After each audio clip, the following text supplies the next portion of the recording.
Do do do do do do do do do do do do do do do do do do do. Josh's Order Corner. Welcome back to Josh's Order Corner, where I have a new ring light and it's already annoying me. So we'll see how this goes. I got something new in today from our good friends over at Fearsome Figures. They recently had CreepyCon, and one of the guests there, they had some pieces from him on their website, and I snagged one up because I've been eyeing it for a while, and I wanted to get it from a company that I love and trust.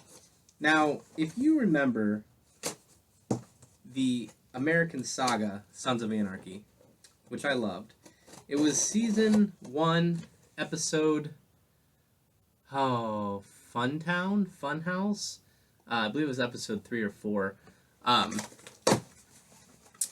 where the motorcycle club sneaks up on the house and everyone's inside, and they realize that Juice didn't give them the clips to go with the AK-47s, so they're going in without ammunition. And they take down the door, they bust in the house, and they find the man that they're looking for, Johnny Yates.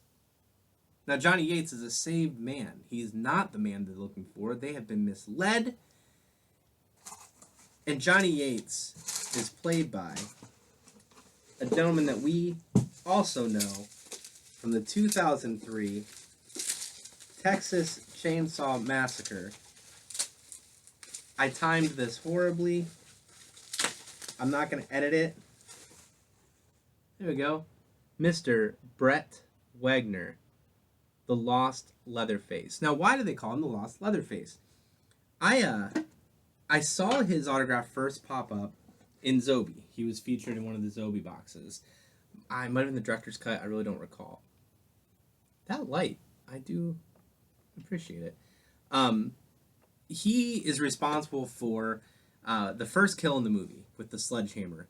Comes down in the back of the guy's head, and then he drags him down the hallway into the room, and he does the Gunnar Hansen door slam, and he had a heat stroke, and he thought he was fine to go back to filming, and he went to stand up, and he could not get back on his feet.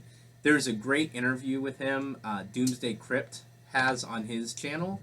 If I can find it again, it won't be too hard, I will find it again, and I will link it down below, and I highly recommend you check it out. But yeah, so he ended up not being able to finish the movie. He speaks to it in that interview. Like I said, go check it out. Link in the description below. He speaks to it in there, and it's kind of a bummer. Like, he didn't choose to back out of his role. He physically couldn't after he suffered that heat stroke. So Bernarski came in. He did the rest of the movie, but you have that iconic kill with the sledgehammer. So it would have been rad to get him on the sledgehammer Funko, but because of the ones I already have up here, I'm stoked this is the same. So now we have Bob Elmore, we have Andrew Bernarski, we have R.A., who else? And Mark Barnum from the newest one. There's a Bill Johnson that I had looked at, but unfortunately the signature was a little jacked up, so I did not snag it. But I have a feeling we'll end up getting one of those before too long. So there you have it, Mr. Brett Wagner. That dude has a very lengthy career. Highly recommend checking it out. It wasn't until I got this pop that I fell down the rabbit hole of what else he's done and found that he was that character in Sons of Anarchy. And I remember that episode. I remember him in that role. But if you go online and you look, you're going to find that he was in plenty of movies, TV shows, Nip Tuck, Hannah Montana. Let's see what else we got here. The Crooked Man, Happy Hunting, Buried in the Backyard, Big Freaky Rat, The Amityville Moon, Burgers, 11th Hour. I'm not naming any heavy hitters here, but I guarantee that if you jump down this rabbit hole and see what else he's done, you'll find something that you are familiar with. You can say, hey, I know who Brett Wagner is. Very happy to have this in the collection. Thank you, Fearsome Figures, and thank you for always including this amazing case. That is an awesome extra bonus. $90, free shipping, in this case with the magnetic top. Come on, can't beat that.